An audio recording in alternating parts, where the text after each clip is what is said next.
Terima kasih Tuhan buat kesempatan terbaik. Siang hari ini kami boleh kembali ada di dalam hadirat Tuhan. Kami sudah memuji, menyembah. Kami sudah menaikkan setiap syafaat kami Tuhan. Dan telah tiba saatnya untuk kami mendengarkan firman-Mu. Bicaralah, menyatakanlah apa yang menjadi rahasia-Mu buat kami sekalian.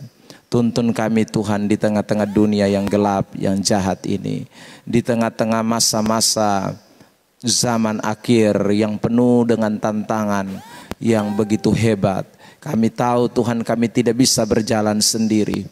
Kami butuh firman yang menjadi pelita, terang, penuntun dalam seluruh kehidupan kami. Siang hari ini Tuhan berkenan menyatakan itu Tuhan.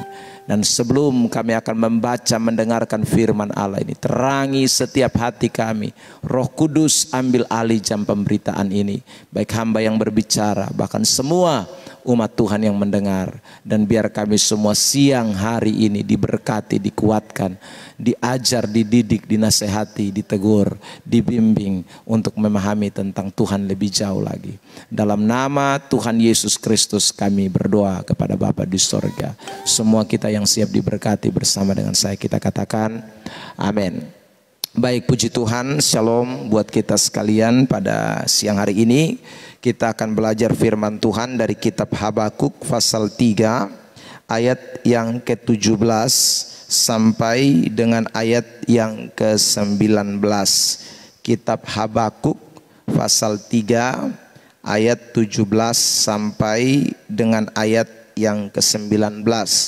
3 ayat ini Bapak Ibu Saudara yang diberkati Tuhan, kita akan membacanya bersama-sama di dalam hitungan yang ketiga. Kitab Habakuk pasal 3 17 sampai 19. 1, 2, 3. Sekalipun pohon ara tidak berbunga, pohon anggur tidak berbuah, hasil pohon zaitun mengecewakan. Sekalipun ladang-ladang tidak menghasilkan bahan makanan, kambing domba terhalau dari kurungan, dan tidak ada lembu sapi dalam kandang. Namun aku akan bersorak-sorak di dalam Tuhan, beria-ria di dalam Allah yang menyelamatkan aku. Allah Tuhanku itu kekuatanku.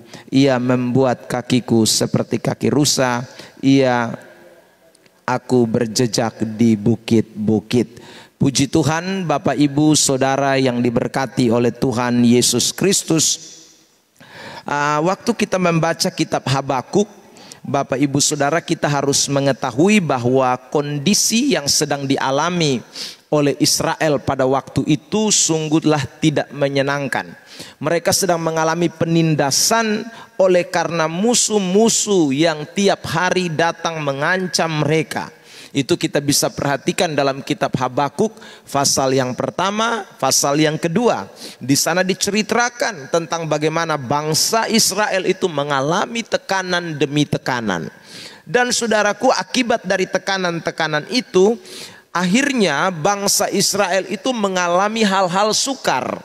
Ya, mereka mengalami penyakit yang berkepanjangan, mereka mengalami krisis ekonomi, kelaparan terjadi, dan banyak sekali peristiwa-peristiwa tidak mengenakan terjadi bagi orang-orang Israel pada waktu itu.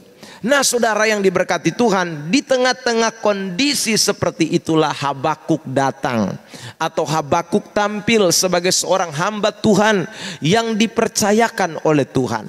Waktu Habakuk tampil, saudara, kita menemukan di ayat yang ke-18, Habakuk memberikan sebuah pernyataan yang luar biasa. Habakuk seolah-olah menyatakan sesuatu yang kontras dengan situasi, dengan kondisi yang sedang dialami oleh orang Israel.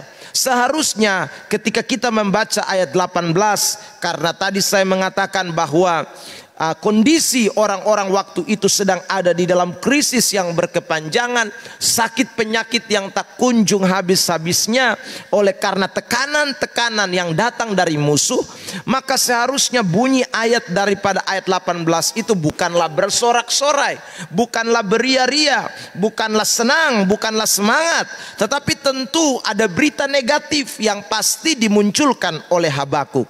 Tetapi dalam pembacaan kita tadi jelas sekali bahwa Habakuk memberikan pernyataan-pernyataan yang kontras sekali di tengah-tengah kondisi di mana keadaan sangat tidak mengenakan. Itu tergambar di ayat yang ke-17. Di sana dikatakan bahwa pohon ara tidak berbunga, pohon anggur tidak berbuah, pohon zaitun mengecewakan, ladang-ladang tidak menghasilkan bahan makanan, kambing domba terhalau, tidak ada lembu sapi dalam kandang, saudaraku.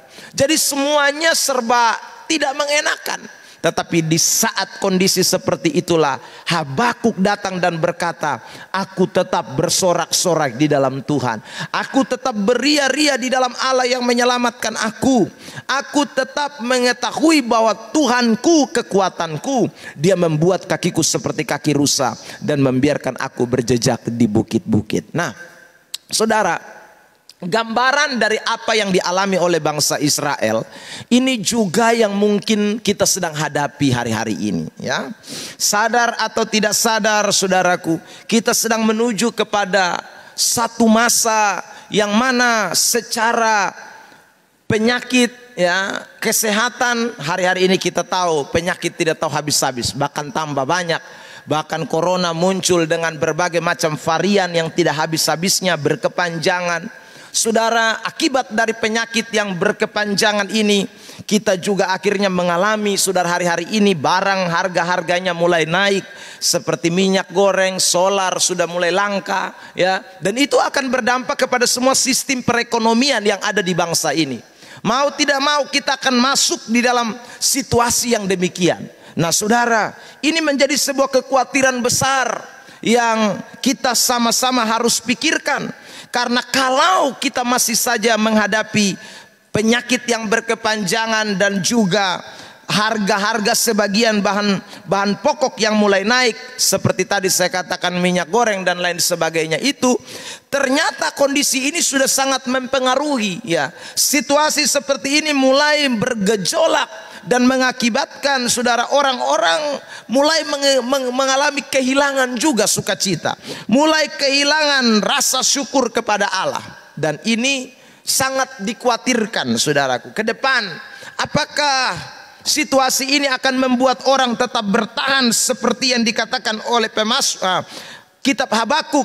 Dia akan berdiri tetap kuat seperti kaki rusa di bukit-bukit, atau justru orang-orang seperti yang kemarin saya khotbahkan di ibadat Rabu, ya, mulai ambil tindakan untuk mundur, atau mulai ambil tindakan untuk lebih mengutamakan kepentingan-kepentingan jasmani dibandingkan dengan kerohanian, karena kondisi, saudaraku, karena keadaan, karena ini butuh, saudaraku, keuangan yang lebih baik. Ini butuh, saudaraku, apalagi pemenuhan kebutuhan yang tidak main-main di tengah-tengah kondisi seperti ini. Nah, hari ini, saudaraku, kitab Habakuk ini kiranya memberkati kita sekalian. Karena kita akan membahas, saudara, 3 cara bagaimana Habakuk ini tetap bertahan di masa sukar. Kenapa dia bisa berkata, aku akan tetap kuat seperti kaki rusa yang, saudaraku, berjejak di bukit-bukitku. Kenapa dia bisa berkata bahwa Tuhan, aku tetap bersorak-sorai, aku tetap beria-ria. Nah, ini kita akan lihat beberapa kunci yang membuat sehingga Habakuk bisa kuat di tengah-tengah situasi ini. Yang pertama, saya ajak kita untuk memperhatikan kitab Habakuk pasal yang pertama, ketiga, ayat yang pertama dan ayat yang kedua. Mari kita baca kitab Habakuk pasal 3 ayat yang pertama dan ayat yang kedua. Sama-sama dalam hitungan ketiga kita membaca ayat ini. 1, 2, 3. Doa Nabi Habakuk menurut nada ratapan. Tuhan, telah kudengar kabar tentang engkau dan pekerjaanmu, ya Tuhan. Kutakuti Hidupkanlah itu dalam lintasan tahun. Nyatakanlah itu dalam lintasan tahun. Dalam murka, ingatlah akan kasih sayang. Berdoa kepada Tuhan Allah, saudaraku, ini merupakan kunci yang penting buat kita sekalian. Berdoa. Jadi ketika saudara situasi sukar itu terjadi, Habakuk tidak, saudara, justru menjauh dari Tuhan, tetapi dia datang meratap, dikatakan berdoa dan meratap. Nah itu, saudaraku, artinya bukan hanya sekedar doa-doa yang orang biasa naikkan, Bapa kami yang di sorga dikuduskan. Ini doa sampai meratap. Meratap itu berarti ada sebuah pengharapan, ada suatu sandaran yang betul-betul diharapkan dari Tuhan. Meratap, ya. Kalau saudara yang diberkati Tuhan berdoa hanya sekedar berdoa, maka saya rasa kita tidak mungkin bisa keluar dari kesukaran ya. Hanya sekedar tadi saya bilang ya, berdoa biasa, Bapa kami ya Tuhan cukupkanlah.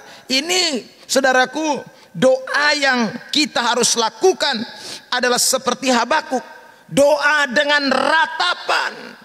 Ya, jadi kita tidak boleh nyantai-nyantai lagi nih di tengah-tengah masa sukar ini, saudara. Ya, jadi kita mau pidemo, bateriak juga percuma. Ya, sekarang ini masa di mana Anda datang dan meratap di hadirat Allah. Datang dan menangis di hadapan Tuhan. Kalau mau tetap berdiri kuat seperti kaki-kaki rusa yang berjejak di bukit-bukitnya. Kalau saudara mau menjadi orang-orang Kristen yang punya damai sejahtera yang tidak akan hilang, beria-ria, bersorak-sorai di dalam Tuhan, maka saya ulang lagi, ingat baik, kunci yang pertama adalah datanglah ke hadirat Tuhan. Merataplah di hadirat Tuhan. Sebab tanpa Anda dan saya meratap di hadirat Tuhan, kita tidak akan pernah melihat mujizat, jalan keluar, pertolongan, kekuatan, dan segala hal yang baik itu Tuhan tidak akan nyatakan bagi orang-orang yang tidak datang meratap di hadiratnya. Makanya sekali lagi ayat 17, ayat 18 dan ayat 19 yang tadi kita baca memang kontras sekali dengan apa yang terjadi pada waktu itu. Tetapi seorang yang bernama Habakuk yang ada di dalam doa dan ratapan, dia tetap bisa berdiri kuat di tengah-tengah situasi sulit yang sedang dihadapi. Hari ini, saudaraku, ingatlah kembali apa yang dikatakan oleh Rasul Petrus di dalam 1 Petrus pasal 4 ayat yang ke-7. Dia mengatakan begini, kesudahan segala sesuatu sudah dekat. Karena itu apa? Kuasailah dirimu, jadilah tenang supaya kamu dapat berdoa. Kesudahan segala sesuatu sudah dekat. Nah, kata kesudahan segala sesuatu sudah dekat ini berkaitan erat dengan peristiwa-peristiwa yang terjadi di akhir zaman. Apa yang akan terjadi di akhir zaman? Saudara bisa membaca di dalam Injil Matius pasal yang ke-24. Yesus berkata dengan jelas, akan terjadi kelaparan, akan terjadi gempa bumi, akan terjadi berbagai macam hal yang tidak menyenangkan. Berita yang saudara dengar beberapa bulan yang lalu, ingat baik-baik bahwa NTT ini ada lempengan yang sudah patah, ya. Saudaraku, lempengan itu, ini lempengan bumi, bukan lempengan main-main, ini lempengan bumi.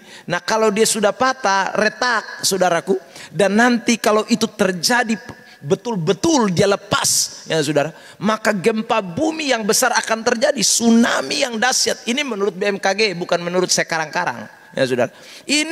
Ini catatan, dan itu memang selaras dengan apa yang firman Tuhan katakan, bahwa memang di akhir zaman ini kesudahan segala sesuatu sudah dekat, dan itu akan banyak fenomena yang terjadi, saudara. Nah, karena itu orang-orang Kristen jangan terlena, jangan santai, jangan tertidur, jangan saudara dan saya anggap biasa-biasa. Ya, semua yang sedang terjadi ini harus membuka mata rohani kita, bahwa ini berarti kesudahan segala sesuatu sudah dekat. Saya harus kuasai diri saya harus lebih tenang supaya saya bisa berdoa.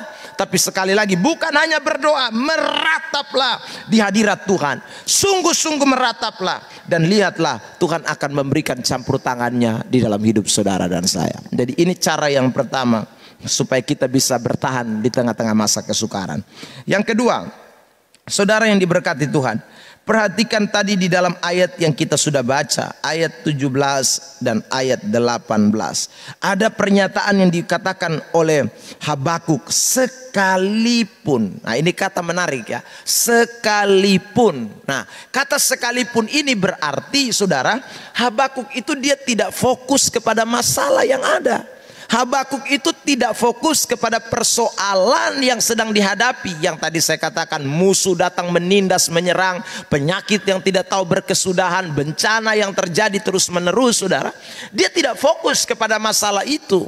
Tetapi dikatakan di dalam ayat yang kita baca tadi, di ayat 18 dan ayat yang ke-19, ada pernyataan tentang Tuhan Allah yang diulang-ulang. Aku akan bersorak-sorai di dalam Tuhan, dikatakan. Aku akan beria-ria di dalam Allah yang menyelamatkan aku. Ini berarti, saudaraku, Habakuk ini fokusnya kepada Tuhan. Dia tidak fokus kepada masalah yang sedang terjadi. Dia tidak fokus kepada persoalan yang dihadapi. Nah, hari ini saudara yang diberkati Tuhan, ingat, terkadang kita ini dipengaruhi oleh semua situasi yang ada. Ingat, sehingga kita akhirnya tidak fokus. Begitu tadi saya katakan, Anda dengar solar naik, Anda dengar bahwa minyak goreng naik, maka orang banyak yang akhirnya fokusnya kepada duit, fokusnya kepada harta, fokusnya mulai cari uang, yuk tambah keras, yuk ayo, sampai mereka lupa fokus kepada Tuhan. Hari ibadah ditinggalkan, jam-jam doa sudah tidak lagi diikuti, saudara. Karena berpikir, kalau saya kerjanya part time, kerjanya tidak full, kerjanya setengah-setengah, maka pasti nanti gaji saya tidak cukup, uang saya nanti nggak cukup, ini bagaimana nanti ya saudara. Nah, ini seringkali yang terjadi dalam hidup kekristenan ini. Orang lupa bahwa masalah tidak boleh mengalihkan pandangan kita. Memang sekali lagi, masalah-masalah yang muncul ini adalah ujian buat kita. Apakah kita masih tetap berharap hanya kepada Tuhan? Apakah kita hanya bersandar kepada Tuhan? Atau justru masalah-masalah yang kita hadapi ini membuat kita semakin jauh dari Tuhan, membuat kita justru akhirnya berpaling, tidak lagi setia kepada Tuhan, tapi fokus kepada hal-hal itu. Ini hati-hati, saudara. Nah, nanti kita tidak akan jadi Kristen sejati lagi, seperti yang saya khotbahkan 2 kali berturut-turut di hari Minggu ini. Saudara akan bisa menolak Yesus loh, karena situasi-situasi seperti ini ya. Karena itu pada siang hari ini saya mau ingatkan kepada kita semua, ayo fokuslah kepada Tuhan. Jangan pernah alihkan fokus kepada masalah. Masalah didengar, dicermati dengan baik, didoakan, diratapi dalam hadirat Allah, tapi fokuslah kepada Tuhan, karena Tuhan adalah sumber penyelesaian masalah yang kita hadapi, saudara.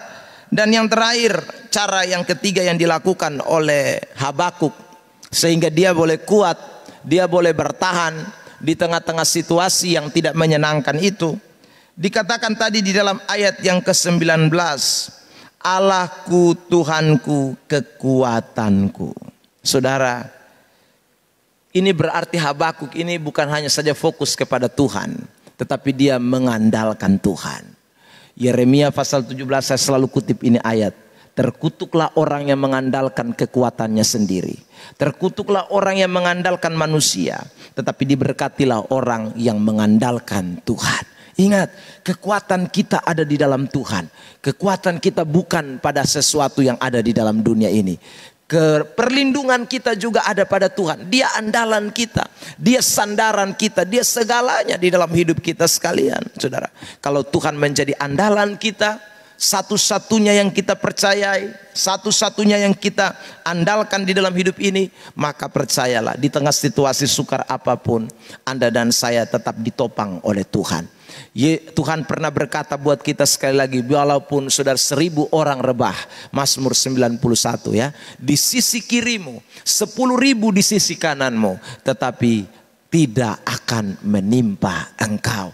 Ada janji Tuhan bagi orang-orang yang mengandalkan Tuhan.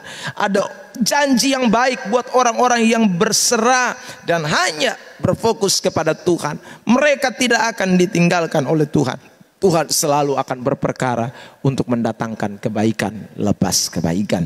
Kiranya 3 bagian firman Tuhan yang saya bagikan siang hari ini menolong kita sekalian di tengah-tengah masa sukar, di tengah-tengah masa yang sulit, di tengah-tengah situasi keadaan dunia yang tidak menentu ini. Kita punya jaminan kalau kita berseru kepada Tuhan, kalau kita mengandalkan Tuhan, kalau kita fokus kepada Tuhan, maka tidak ada perkara yang mustahil bagi Tuhan. Dia sanggup melakukan perkara-perkara besar di tengah-tengah kesulitan. Kita sudah melihat bagaimana Yesus meredakan angin yang ribut. Saudaraku, Yesus meneduhkan gelombang badai yang begitu mengamuk. Dia terlampau mampu untuk mengerjakannya. Tetapi adakah orang-orang yang datang meratap di hadirat Tuhan? Adakah orang-orang yang fokus kepada Dia? Adakah orang-orang yang masih mengandalkan Tuhan di atas segalanya? Itu menjadi pertanyaan buat kita sekalian yang hadir pada siang hari ini. Kiranya Tuhan Yesus memberkati kita. Mari kita tundukkan kepala dan kita akan berdoa, mengucap syukur buat firman Tuhan.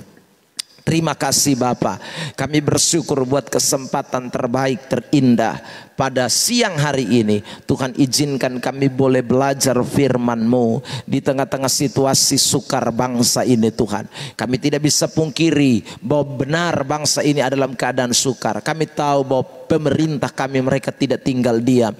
Berbagai macam cara upaya mereka sedang lakukan untuk kesejahteraan bangsa ini. Tetapi Tuhan, kami juga tidak bisa pungkiri apa yang firman Tuhan sudah katakan ini ya dan amin, bahwa di hari-hari kedatangan Tuhan, sebelum hari-hari itu akan datang masa-masa yang sukar, akan datang keadaan-keadaan seperti yang kami alami hari-hari ini. Penyakit yang tak kunjung habis-habisnya. Oh Tuhan, berbagai krisis-krisis yang terjadi. Tapi kami terlampau yakin sebagaimana Habakuk, Tuhan tidak akan pernah meninggalkan kami. Tuhan adalah andalan kami, Tuhan adalah fokus hidup kami. Mari bekerjalah di dalam setiap pribadi lepas pribadi, supaya hari-hari yang penuh dengan kesulitan ini kami tidak lari dari Tuhan, kami tidak menolak Tuhan, kami tidak mencela Tuhan. Tetapi Tuhan, di tengah-tengah persoalan masalah yang kami hadapi, tantangan kesulitan yang dihadapi oleh bangsa ini, membuat kami semakin bergairah dengan Tuhan, membuat kami semakin dekat, membuat kami berseru tiada henti-hentinya kepada Tuhan sebagai sumber penolong sejati setia yang tak pernah meninggalkan kami. Terima kasih Bapa di sorga, dapati semua kami yang hadir pada kesempatan ini, baik secara online bahkan juga secara onsite. Hamba berdoa, Tuhan berkati kami, nyatakan kuasa-Mu, nyatakan pertolongan-Mu atas setiap kami dalam keadaan apapun. Tuhan, jangan tinggalkan, berperkaralah dalam seluruh hidup kami. Terima kasih Bapa di sorga, kami akan mengakhiri pertemuan kami pada siang hari ini. Kiranya Tuhan terus menyertai sepanjang perjalanan hidup kami, memberkati kami dengan kesehatan, memberkati kami dengan berkat-berkat baru yang Tuhan sediakan bagi kami di tengah-tengah hidup ini. Tuhan, terima kasih Bapa di sorga. Sebentar juga Tuhan, kami akan menutup doa puasa ini. Tuhan, berkati kami semua, beri kami kembali kesegaran tubuh yang baik, kekuatan untuk kami boleh menjalani hidup yang ada, dan semakin semangat di dalam melayani pekerjaan Tuhan. Terima kasih Bapa di sorga. Terima kasih Tuhan Yesus. Di akhir dari kebaktian ini, Bapak Ibu Saudara, arahkanlah hatimu kepada Tuhan, dan mari terima berkat yang datang daripada Allah Bapa, kasih dan sayang daripada Tuhan Yesus Kristus Putra Allah yang tunggal, dan persekutuan serta penghiburan dari Allah Roh Kudus yang tinggal menyertai memberkati kita sekalian mulai saat siang hari ini sampai Maranatha Tuhan Yesus datang menjemput kami semua. Seluruh berkat, mujizat dan pertolongan Tuhan kami sudah sambut dan terima hanya di dalam nama Bapa, Anak dan Roh Kudus Tritunggal yang Esa. Semua yang sudah diberkati dan siap pulang menjadi berkat bersama saya, kita katakan amin. Shalom.